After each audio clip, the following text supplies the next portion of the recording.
फिर उन्होंने औषधि, मूल, फूल, फल और पत्र आदि अनेकों मांगलिक वस्तुओं के नाम गिनकर बताए। चमर, मृग चर्म, बहुत प्रकार के वस्त्र, असंख्यों जातियों के ऊनी और रेशमी कपड़े, नाना प्रकार की मणियां, रत्न तथा और भी बहुत सी मंगल वस्तुएं जो जगत में राज्याभिषेक के योग्य होती हैं, सबको मंगाने की उन्होंने आज्ञा दी। मुनि ने वेदों में कहा हुआ सब विधान बताकर कहा, नगर में बहुत से मंडप सजवाओ, फलों समेत आम, सुपारी और केले के वृक्ष नगर की गलियों में चारों ओर रोंप दो। सुंदर मणियों के मनोहर चौक पुरवाओ और बाजार को तुरंत सजाने के लिए कह दो। श्री गणेश जी, गुरु और कुल देवता की पूजा करो और भूदेव ब्राह्मणों की सब प्रकार से सेवा करो। ध्वजा, पताका, तोरण, कलश, घोड़े, रथ और हाथी सबको सजाओ। मुनि श्रेष्ठ वशिष्ठ जी के वचनों को सिरोधार्य करके सब लोग अपने अपने काम में लग गए। मुनीश्वर ने जिसको जिस काम के लिए आज्ञा दी, उसने वह काम इतनी शीघ्रता से कर डाला कि मानो पहले से ही कर रखा था। राजा, ब्राह्मण, साधु और देवताओं को पूज रहे हैं और श्री रामचंद्र जी के लिए सब मंगल कार्य कर रहे हैं।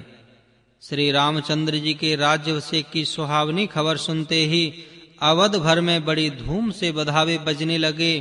श्री रामचंद्र जी और श्री सीता जी के शरीर में शुभ शकुन सूचित हुए। उनके सुंदर मंगल अंग फड़कने लगे।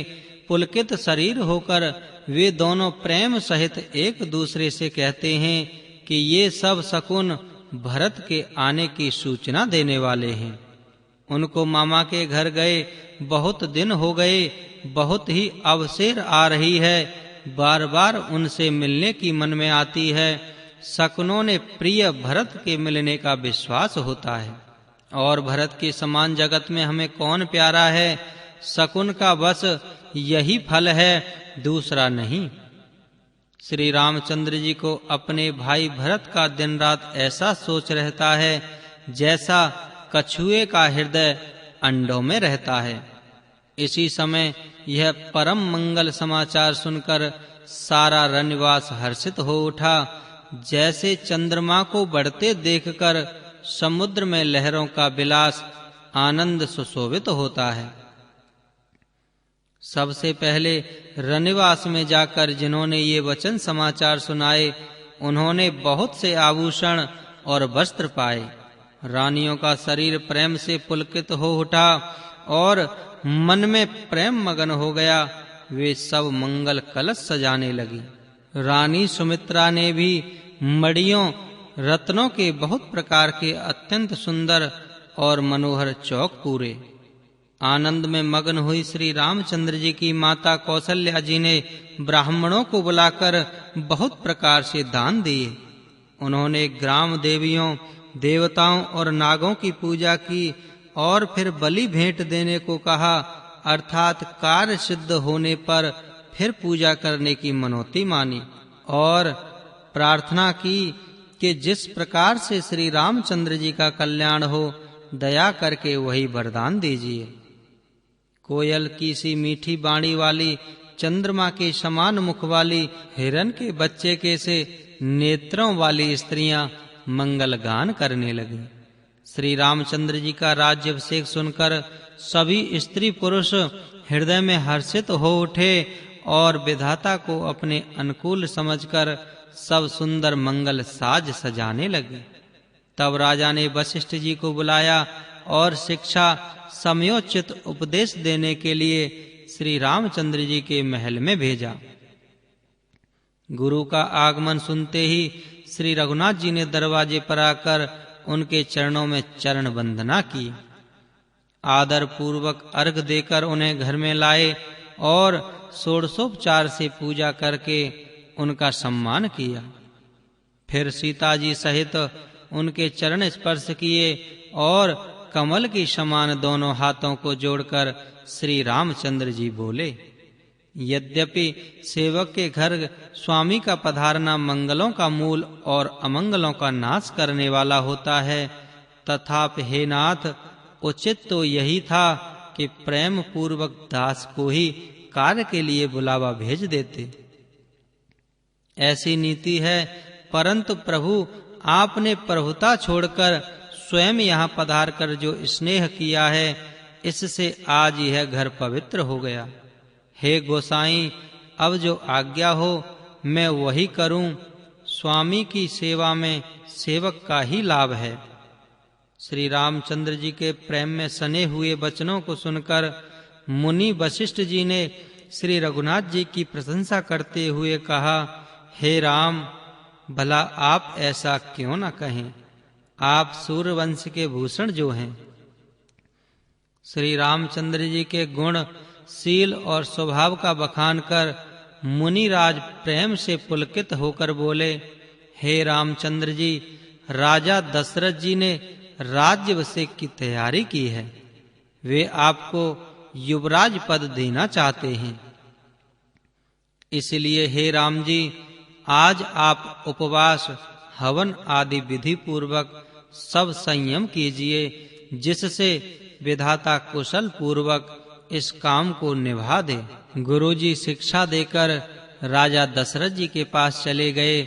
श्री रामचंद्र जी के हृदय में यह सुनकर इस बात का खेद हुआ कि हम सब भाई एक ही साथ जन्मे, खाना सोना, लड़कपन के खेल कूद, कन छेदन, यज्ञोपवीत और विवाह आदि सब उत्सव साथ साथ ही हुए, पर इस निर्मल वंश में यह एक अनुचित बात हो रही है कि और सब भाइयों को छोड़कर राज्याभिषेक एक बड़े का ही होता है। तुलसीदास जी कहते हैं कि प्रभु श्री रामचंद्र जी का यह सुंदर प्रेम पूर्ण पछतावा भक्तों के मन की कुटिलता को हरण करे। उसी समय प्रेम और आनंद में मग्न लक्ष्मण जी आए। रघुकुल रूपी कुमुद के खिलाने वाले चंद्रमा श्री रामचंद्र जी ने प्रिय वचन कहकर उनका सम्मान किया। बहुत प्रकार के बाजे बज रहे हैं। नगर के अतिशय आनंद का वर्णन नहीं हो सकता। सब लोग भरत जी का आगमन मना रहे हैं और कह रहे हैं कि वे भी शीघ्र आवें और राज्याभिषेक का उत्सव देखकर नेत्रों का फल प्राप्त करें। बाजार, रास्ते, घर, गली और चबूतरों पर जहां तहां पुरुष और स्त्री आपस में यही कहते हैं कि कल वह शुभ लग्न मुहूर्त कितने समय है जब विधाता हमारी अभिलाषा पूरी करेंगे। जब श्री सीता जी सहित श्री रामचंद्र जी सुवर्ण के सिंहासन पर विराजेंगे और हमारा मन चीता होगा, मनोकामना पूरी होगी। इधर तो सब यह कह रहे हैं कि कल कब होगा, उधर कुचक्री देवता विघ्न मना रहे हैं। उन्हें देवताओं को अवध के बधावे अच्छे नहीं लगते, जैसे चोर को चांदनी रात नहीं अच्छी लगती। श्री सरस्वती को बुलाकर देवता विनय कर रहे हैं और बार-बार उनके पैरों को पकड़कर उन पर गिरते हैं। वे कहते हैं, हे माता, हमारी बड़ी विपत्ति को देखकर आज वही कीजिए जिससे श्री रामचंद्र जी राज्य त्याग कर वन को चले जाएं और देवताओं का सब कार्य सिद्ध हो जाए। देवताओं की विनती सुनकर माता सरस्वती जी खड़ी-खड़ी पछता रही हैं कि हाय, मैं कमल वन के लिए हेमंत ऋतु की रात हुई। उन्हें इस प्रकार पछताते देखकर देवता फिर विनय करके कहने लगे, हे माता, इसमें आपको जरा भी दोष नहीं लगेगा। श्री रघुनाथ जी विषाद और हर्ष से रहते हैं। आप तो श्री रामचंद्र जी के सब प्रभाव को जानती ही हैं। जीव अपने कर्मवश ही सुख दुख का भागी होता है। अतएव देवताओं के हित के लिए आप अयोध्या जाइए। बार बार चरण पकड़कर देवताओं ने माता सरस्वती को संकोच में डाल दिया। तब वह यह विचार कर चली कि देवताओं की बुद्धि ओछी है, इनका निवास तो ऊंचा है, पर इनकी करनी नीची है। ये दूसरे का ऐश्वर्य नहीं देख सकते। परंतु आगे के काम का विचार करके श्री राम जी के वन जाने से राक्षसों का वध होगा, जिससे सारा जगत सुखी हो जाएगा। चतुर कवि श्री राम जी के वनवास के चरित्रों का वर्णन करने के लिए मेरी चाह कामना करेंगे। ऐसा विचार कर माँ सरस्वती हृदय में हर्षित होकर राजा दशरथ जी की पुरी अयोध्या में आई, मानो दुस्सह दुख देने वाली कोई ग्रह दशा आई हो।